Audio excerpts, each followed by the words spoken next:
The massive holographic display filled the entire wall of the United Earth Defense Command Center. Admiral James Walker stood with his hands clasped behind his back, watching as 15 alien ships approached Earth's solar system. Each vessel represented a different species of the Galactic Council, and each one was larger than anything humanity had ever built, or so they thought. "They're broadcasting on all frequencies, sir," reported Lieutenant Adams from his station. The young officer's fingers moved quickly across his control panel, decoding the incoming transmission. Walker nodded slowly. "Put it through." The holographic display shifted, showing the faces of 15 different alien beings. Some had multiple eyes, others had scaled skin, and a few didn't even look like they breathed oxygen. At the center sat the Council's High Speaker, a tall, gray-skinned creature with 4 arms and eyes that glowed like dying stars. "People of Earth," the High Speaker's voice boomed through the command center speakers. "Your rapid technological advancement has not gone unnoticed. In the past century alone, you have mastered fusion power, achieved faster than light travel, and begun colonizing your neighboring planets. Such progress must be regulated." Walker's jaw tightened, but he remained silent. "The Galactic Council hereby demands Earth's immediate submission to our authority. Your military will be disbanded. Your research facilities will be overseen by Council observers. Your technological development will be guided according to our protocols." The High Speaker's eyes pulsed brighter. "You have 6 Earth hours to comply or face extinction. Our war fleet stands ready." The transmission cut off, replaced by the image of thousands upon thousands of warships emerging from hyperspace at the edge of the solar system. The command center erupted in worried murmurs. Walker allowed himself a small smile. He pressed a button on his command console. "Get me the President." The President's face appeared on a smaller screen. She looked calm, despite the situation. "I take it you saw the transmission, Admiral?" "Yes, Madam President. They gave us 6 hours." "Perfect. That's 4 more than we need." The President's expression hardened. "You have authorization to activate Project Nemesis. Show them why humanity was left alone for so long." Walker's smile grew wider. "With pleasure, Madam President." He turned to his crew. "Send the activation codes to Jupiter Station. Wake up our sleeping giant." Deep in the shadows of Jupiter's massive bulk, hidden within a cloaked facility that had taken 50 years to build, something stirred. Quantum computers that made Earth's most advanced machines look like pocket calculators hummed to life. Power cores that harnessed the very fabric of reality began their activation sequence. The aliens thought they were being generous, giving humanity 6 hours to submit. They didn't know that humans had spent the last century preparing for this very moment. Every alien transmission they had intercepted, every piece of technology they had studied, every scientific breakthrough they had achieved, it had all led to this. "Lieutenant Adams," Walker called out, "send a message to Captain Stone. Tell her it's time." "Yes, sir." Adams typed quickly. "Message sent to Nemesis." In the Jupiter facility, Captain Emma Stone opened her eyes in the Neural Command Pod. Her consciousness merged with the most advanced artificial intelligence ever created by human hands. She felt the power of the massive warship becoming an extension of her own body. "All systems online," she reported, her voice echoing through the command center back on Earth. "Nemesis is awake and ready." Walker looked at the tactical display showing the Council's war fleet. 10,000 ships against 1. The aliens would think it was a joke. They would laugh at humanity's arrogance. They would learn. "Captain Stone," Walker's voice was steady and clear. "Show them what humanity is capable of. You have permission to launch." The shadows around Jupiter's poles began to shift. Something massive was moving, something that would change the galaxy forever. Humanity's ultimate weapon was about to be revealed, and the Council's war fleet would learn why Earth had been left alone for so long. It wasn't because humans were weak. It was because they were the most dangerous species of all. The massive warship Nemesis emerged from its hidden dock, and for the first time in 50 years, Jupiter's light touched its hull. The ship was beautiful in a terrifying way. Its dark metal surface seemed to drink in the sunlight, creating patterns that hurt the eyes if watched too long. At 20 kilometers long, It was larger than any city humanity had ever built. In her neural command pod, Captain Stone felt every part of the ship as if it were her own body. The quantum core hummed with power that could tear reality itself apart. The armor, made from materials that technically shouldn't exist, could withstand the heart of a sun. But the true power of Nemesis lay in its artificial intelligence, which now merged with Stone's consciousness. "All systems are green," she reported, her voice calm despite the excitement running through her mind. "Main quantum drive engaging." The ship moved with impossible grace for something its size. As it cleared Jupiter's orbit, its engines left trails of blue fire that twisted in ways that normal physics said they shouldn't. This was humanity's greatest secret. They hadn't just advanced technology, they had broken the rules of the universe itself. Back in the Earth Defense Command Center, Admiral Walker watched the sensor readings with pride. "Send word to all Earth colonies and outposts," he ordered. "Tell them to activate their quantum shields.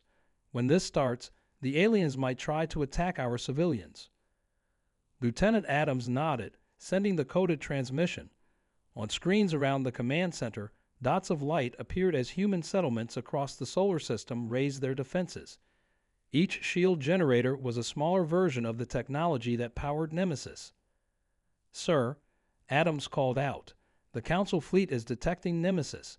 They're sending another transmission." The holographic display showed the high speaker again, but this time the alien's glowing eyes were wide with what looked like shock. "What is this?" the alien demanded. "Our sensors detect technology that should not be possible. Explain yourselves." Walker stepped forward, straightening his uniform. "This is humanity's response to your ultimatum. We call it Project Nemesis. For 50 years, we've been studying your transmissions, analyzing your technology, and preparing for this day. While you thought we were just learning to crawl in space, we were building something that would change everything." On board Nemesis, Captain Stone guided the massive ship toward the edge of the solar system. The quantum core pulsed with each light year covered, bending space itself to move faster than any Council ship could follow. Warning signals flashed as the alien fleet tried to target them with scanning beams and weapons locks. "They're trying to analyze us," Stone reported to Walker. "Their sensors can't make sense of what they're seeing. The quantum distortion field is working perfectly." The high speaker's voice came through again, this time with an edge of fear. "This is impossible. We monitored your development. You shouldn't have this level of technology for another 1,000 years." Walker smiled. "That's the interesting thing about humans. We don't follow the normal rules of development. We take shortcuts. We make impossible leaps. And most importantly, we keep our best tricks hidden until we need them." Stone's voice cut through the command center. "Sir, we're in position. The Council fleet is adjusting their formation. They're preparing to attack." "Very well." Walker's voice was firm. "Captain Stone, you have permission to demonstrate why Nemesis was worth 50 years of secret development. Show them what humanity's ultimate warship can do." Inside her neural pod, Stone felt the quantum core reach full power. Energy readings spiked across every sensor as Nemesis prepared its main weapons. The ship's AI merged deeper with her mind, showing her exactly how to unleash their full potential. The Council fleet, 10,000 ships strong, moved to surround the single human vessel. They thought their numbers would guarantee victory. They thought no single ship could stand against their combined might. They were about to learn just how wrong they were. Stone smiled as she gave the command. Quantum cascade systems online. Target locked. Preparing to fire. The galaxy was about to witness the true power of human innovation, and nothing would ever be the same again. 10,000 points of light filled space around Nemesis. Each light was a Council warship, their hulls gleaming with weapons that had conquered hundreds of worlds. At the center of their formation, the 15 command ships of the Council species glowed with energy readings that would have terrified any normal enemy. But Nemesis was not normal, and its crew was far from afraid. Admiral Thrax of the Council's main battle fleet stood on his command bridge, his scaled skin reflecting the light of nearby stars. His species had led the Council's military for 10,000 years, and in all that time, they had never lost a battle. He studied the strange human ship with his 4 eyes, trying to understand what he was seeing. Impossible readings from their ship, Admiral, his science officer reported. Their power core. It's like looking into a black hole that's moving backward through time. Thrax growled, showing rows of sharp teeth. No single species should have this technology, especially not humans. He turned to his communications officer. Open a channel to their vessel. Let's see if they understand the situation they're in. Captain Stone received the transmission in her neural pod, feeling it more than hearing it. The Council's fleet surrounded them in a perfect sphere, weapons charged and ready. Their formation was flawless, practiced over thousands of years of warfare. Human vessel. Thrax's voice boomed through the communication channels. Your ship is impressive, but surely you see the futility of resistance. You face 10,000 of our finest warships. Surrender now, and we will spare your worlds. Stone shared a quick look with Nemesis's AI in their joined consciousness. The ship's artificial intelligence showed her calculations about the enemy fleet's weakness. Together, they prepared their response.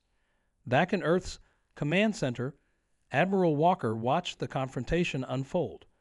Lieutenant Adams worked his console, analyzing the Council fleet's capabilities. Sir, their weapons are powered by antimatter reactions, primitive compared to our quantum technology, but still very deadly in those numbers. Walker nodded. Captain Stone, he called out, you may respond to their demand. Stone's voice carried across space to the Council fleet. Admiral Thrax, we've studied your battle records. 10,000 ships is indeed impressive. It would be terrifying to any normal opponent. She paused, letting her next words carry weight. But tell me, have you ever faced a ship that can rewrite the laws of physics? Before Thrax could respond, Nemesis began to change. Its dark hull shifted, patterns of light racing across its surface like digital waves. The quantum core pulsed, sending ripples through space itself. What are they doing? Thrax demanded, watching his sensor readings spike wildly. All ships, open fire, now. 10,000 energy beams lanced out from the Council fleet, a web of destruction that should have atomized any target. But as the beams approached Nemesis, something strange happened. Space itself seemed to bend around the human ship. In her neural pod, Stone merged completely with Nemesis's eye. Together, they activated the ship's primary defense system. Initiating quantum field dispersion, she announced calmly, showing the Council why humanity was left alone for so long. The energy beams struck the quantum field around Nemesis and vanished, not deflected, not absorbed, but simply ceased to exist. The laws of physics around the human ship had been rewritten, turning the most powerful weapons in the Council's arsenal into nothing more than light shows. Thrax's command bridge fell silent. In 10,000 years of warfare, they had never seen anything like this. Impossible, he whispered. All ships, adjust weapons, fire everything. Stone's voice came through the channels again, almost gentle. Admiral Thrax, that was just our defense system. Would you like to see what our weapons can do? The quantum core of Nemesis pulsed one final time, preparing to unleash its true power. The Council fleet was about to learn that they hadn't brought enough ships to this battle. Not nearly enough. In Earth's command center, Walker smiled. The real demonstration was about to begin, and the galaxy would never forget what happened next. The quantum core of Nemesis pulsed with a deep blue light that seemed to swallow the stars themselves. Captain Stone felt the incredible power flow through the neural link, the ship's AI working in perfect harmony with her thoughts. They had deflected the Council's first attack. Now it was their turn. Target their front line, Stone commanded. Let's show them what a quantum cascade actually does. Admiral Thrax watched from his command ship as strange energy patterns spread from the human vessel. His sensors couldn't make sense of what they were seeing. The space around Nemesis began to ripple like water disturbed by rain. All ships, evasive maneuvers, Thrax ordered, but it was already too late. The quantum cascade activated. Reality itself seemed to tear apart in front of Nemesis. Waves of blue-white energy pulsed outward, ignoring shields and armor as if they didn't exist. When the waves touched the Council ships, something impossible happened. The first row of alien vessels began to come apart, not exploding, not burning, but simply falling apart at the atomic level. Metal, energy shields, even the atoms themselves broke down into their basic components. 500 warships dissolved into clouds of floating particles. "By the ancient stars," Thrax's science officer whispered, "they're not destroying our ships. They're unmaking them." In Earth's command center, Admiral Walker watched the sensor readings with satisfaction. Lieutenant Adams stared at his screen in awe. "Sir, the quantum cascade is working even better than our simulations predicted. The Council fleet's front line is just gone." Panic spread through the Council fleet. Ships began breaking formation, their perfect sphere falling apart as captains tried to escape the quantum weapons effect. They had never seen anything like this. Their weapons were based on physics they understood: energy beams, plasma, antimatter. But this was like fighting against magic. "Hold position." Thrax roared across the command channel. "We are the Council fleet. We do not retreat." But fear had taken hold of his forces for the first time in 10,000 years. Inside her neural pod, Stone felt Nemesis's eye suggesting their next move. She smiled. "Admiral Walker, requesting permission to demonstrate our secondary weapon system." "Permission granted, Captain. Show them everything." Nemesis's hull shifted again, patches of darkness spreading across its surface. These weren't just black, but a complete absence of light. The ship's dark matter generators came online, creating weapons that couldn't be seen or detected until they struck. "Impossible readings from the human ship," Thrax's science officer shouted. They're controlling dark matter." Streams of invisible force shot out from Nemesis, crossing the battlefield faster than light itself. When they struck the Council ships, the vessels didn't break apart or explode. They simply vanished, pulled into microscopic black holes that disappeared a second later. Stone's voice echoed across all channels, calm and clear. "Admiral Thrax, your fleet has lost nearly 2,000 ships. You haven't managed to cause even minor damage to our hull. Would you like to continue this demonstration?" In his command ship, Thrax gripped his control panel with shaking hands. In all his years of service, in all the battles he had fought, he had never felt fear like this. The humans hadn't just surpassed the Council's technology. They had moved so far beyond it that this wasn't even a battle anymore. "How?" he demanded. "How did you hide this level of advancement from us?" "Simple," Stone replied. "We learned from Earth's history. The most dangerous predator is the one that appears harmless until it strikes. You watched us develop basic spaceflight and thought we were primitive. You never wondered why no other species had tried to conquer Earth before you." The remaining Council ships regrouped around Thrax's command vessel. 8,000 warships still remained, a force that could conquer most galaxies. But against Nemesis, they might as well have been armed with sticks and stones. The real question was, how many more would fall before the Council learned its lesson? Admiral Thrax stood on his command bridge, watching the debris of 2,000 Council ships float through space. But he hadn't led the Council fleet for 50 years by giving up easily. His remaining 8,000 ships moved into a new formation, one developed for fighting superior technology. "All ships, activate your temporal shields," he ordered. "Deploy the phase cannons. If they can bend reality, so can we." The Council fleet's ships began to glow with a green light. Their most advanced technology, kept secret for centuries, was finally being revealed. Temporal shields could shift a ship slightly out of normal time, while phase cannons could tear holes in space itself. In her neural pod aboard Nemesis, Captain Stone watched the energy readings with interest. The ship's AI shared her curiosity. "Admiral Walker," she called out, "they're using their hidden weapons, just as we predicted they would." Back in Earth's command center, Walker nodded. "Good. Let them show us everything they have." "Lieutenant Adams, are you recording all their weapon signatures?" "Yes, sir," Adams replied, his fingers flying over his console. "Their technology is impressive, for last century's standards. The Council fleet struck first this time. 8,000 phase cannons fired at once. their beams designed to bypass any known defense. Green energy lanced across space, creating tears in reality itself as they approached Nemesis. Stone didn't try to dodge. Instead, she activated the ship's newest system. "Initiating time dilation field," she announced, showing them what real temporal manipulation looks like. The space around Nemesis seemed to stretch. The phase cannon beams slowed down, then stopped completely, frozen in space. Stone's voice carried across all channels. "You're using time manipulation technology from 300 years ago, Admiral Thrax. We reversed engineered it from your old transmissions while we were developing something better."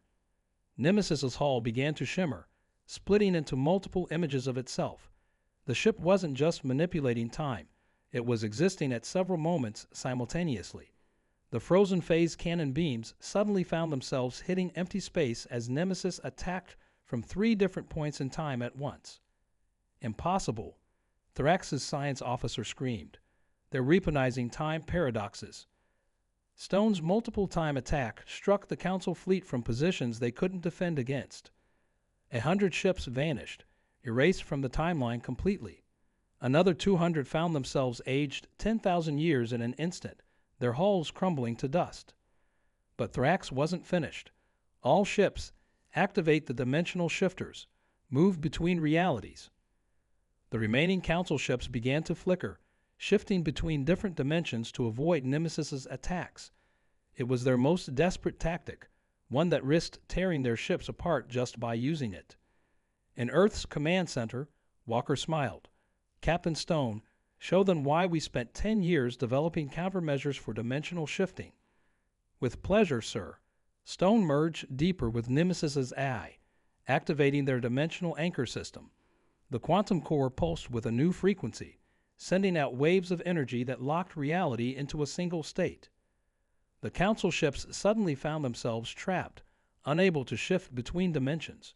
Their most advanced defense had been countered before they could even fully deploy it. "How?" Thrax demanded, real fear in his voice now. "How do you have an answer for everything we try?" Stone's response was calm. "Because we spent 50 years studying every transmission you ever sent, every battle you ever fought, every technology you tried to keep secret. Humans are very, very good at learning from others' mistakes, Admiral. We built Nemesis to counter everything you have, and everything you might develop in the next 1,000 years." The remaining Council ships regrouped again, but their formation was ragged now. Fear had taken deep hold. They had used their best weapons, their most secret technology, and nothing had worked.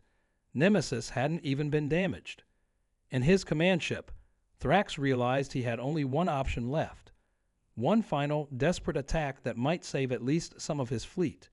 The galaxy was about to witness the Council's last stand, and humanity's final demonstration of power. Admiral Thrax stared at his tactical display with burning eyes. Over half his fleet was gone, turned to dust, erased from time, or broken down to atoms. But he still had 5,000 ships, 5,000 chances to prove that the Council's power couldn't be challenged. "All remaining ships," he commanded, his voice hard with determination, "prepare for the Unity Protocol." His bridge crew turned to stare at him in shock. The Unity Protocol had never been used in actual combat. It was considered too dangerous, too unpredictable. "Sir," his second-in-command protested, "combining the power cores of 5,000 ships could tear a hole in spacetime itself." "Better that than surrender to humans," Thrax growled. "Begin the sequence." The remaining Council ships moved into a tight sphere formation. Energy began to flow between them, their power cores linking together into one massive network. The very fabric of space began to warp around them as they gathered power that could shatter planets. In her neural pod aboard Nemesis, Captain Stone watched the energy readings climb to impossible levels. The ship's AI shared her analysis. The Council fleet was attempting something monumentally dangerous. "Admiral Walker," she reported to Earth, "they're combining their power cores. Energy readings are off any scale we've ever recorded." In Earth's command center, Walker leaned forward in his chair. "They're getting desperate." "Lieutenant Adams, analysis." Adams worked his console frantically.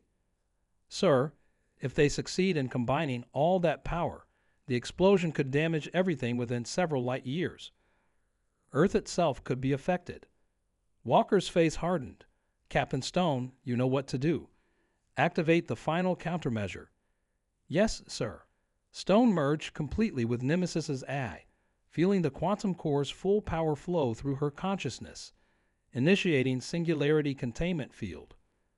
The Council fleet's combined energy reached its peak. A ball of pure white light formed at the center of their formation, brighter than any star. Thrax stood on his bridge, watching with grim satisfaction as the power built to levels that could rewrite reality itself. Fire, he roared. The combined energy of 5,000 warships released at once, a beam of pure destruction that could have cut a planet in half. It struck directly at Nemesis, filling space with light brighter than a supernova. But Nemesis was ready. The human ship's quantum core pulsed one final time. A sphere of absolute darkness spread out from its hull, growing to encompass both ships. This wasn't just a defense. It was a controlled black hole, one that could be shaped and directed by human technology. Impossible. Thrax screamed as he watched his ultimate attack get swallowed by darkness. Nothing can contain this much power. Stone's voice came through all channels one last time. That's where you're wrong, Admiral. We built Nemesis's quantum core specifically to handle this level of power. In fact, we've been absorbing your energy this entire battle, preparing for this moment. The darkness surrounding the ships began to pulse with blue light. Nemesis wasn't just containing the Council fleet's power. It was redirecting it, adding it to its own quantum core. Captain, Nemesis' eye spoke in Stone's mind. Power levels are optimal, ready for final strike. Stone nodded within her neural pod. Admiral Walker, requesting permission for final attack sequence. Permission granted, Captain. And this. The darkness surrounding the ships collapsed inward. In a single instant, Nemesis released all the combined power, both its own and the energy stolen from the Council fleet. Reality itself cracked open, creating a controlled singularity that began pulling in the remaining Council ships. Thrax watched helplessly as his fleet was drawn into the artificial black hole. Ship after ship vanished into the darkness, unable to escape. His last transmission echoed across space. What? What are you humans? Stone's answer was simple. We're what happens when you give a species 10,000 years to prepare for war. Remember that in your next life, Admiral. The singularity closed, taking the last of the Council fleet with it. Where 5,000 warships had been, only empty space remained. Humanity's victory was complete. 3 days after the battle, the Council's diplomatic fleet arrived at the edge of Earth's solar system. This time, there were only 15 ships, one for each Council species. They transmitted their surrender signals long before entering orbit. The meeting took place in Earth's largest space station. Admiral Walker stood in the conference room, looking out at the stars through the massive window. Captain Stone stood beside him, finally free from her neural pod, but still carrying herself with the same quiet confidence that had helped destroy the Council's fleet. The doors opened, and the 15 Council representatives entered. They looked different now. Gone was their previous arrogance, replaced by something close to fear. The High Speaker, now missing some of the glow from his eyes, stepped forward. The Council, he began, his voice much softer than before, formally withdraws its demands for Earth's submission. We request terms for peace. Walker smiled slightly. Lieutenant Adams, he called out, show them what's in orbit around Mars. The station's holographic display activated, showing an image that made the Council members step back in shock. 5 more ships, each identical to Nemesis, hung in space around the red planet. Impossible, one of the Council members whispered. You couldn't have built more. Actually, Stone said, we built them all at the same time as Nemesis. We just kept them hidden as a backup plan. Humanity has learned a lot from Earth's history. Always have a reserve force. The High Speaker's hands trembled slightly. 6 ships that could each destroy an entire fleet. Why didn't you join the Council when we first contacted Earth? You could have ruled the galaxy alongside us. Walker shook his head. Because humanity doesn't want to rule the galaxy. We just want to be left alone to develop at our own pace. But now that you've forced our hand, he paused, letting the words sink in. Things are going to change. He pressed a button on the conference table, bringing up a document on all the screens. These are our terms. They're very simple. First, the Council will acknowledge Earth's independence and our right to develop technology without oversight. The Council members nodded quickly at this. Second, Walker continued, you will share all your technological data with us. Not that we need it, but it will help us verify you're not hiding anything else. More nervous nods. And finally, Walker's voice grew harder. You will never again threaten a developing species with extinction. Humanity will be watching. We have ships that can appear anywhere in the galaxy in seconds. If we detect any aggression toward developing worlds, you will face not one nemesis, but 6. The High Speaker bowed his head. We accept these terms. The galaxy will know of humanity's power. No, Stone interrupted. The galaxy will know of humanity's mercy. We could have destroyed your ships the moment they arrived. Instead, we gave you a chance to surrender. We could have demanded your territories, your resources, your complete submission. Instead, we only ask for peace and protection for others. She stepped forward, her voice carrying the same calm strength it had during the battle. Remember this, humans aren't great because we built powerful ships. We're great because we choose how to use that power. The Council members signed the peace treaty one by one. As they left the conference room, their shoulders were bent as if carrying a heavy weight, the weight of understanding just how badly they had misjudged humanity. Walker turned to Stone after they had gone. Well, Captain, it seems your ship lived up to its name. Nemesis truly was the goddess of divine retribution.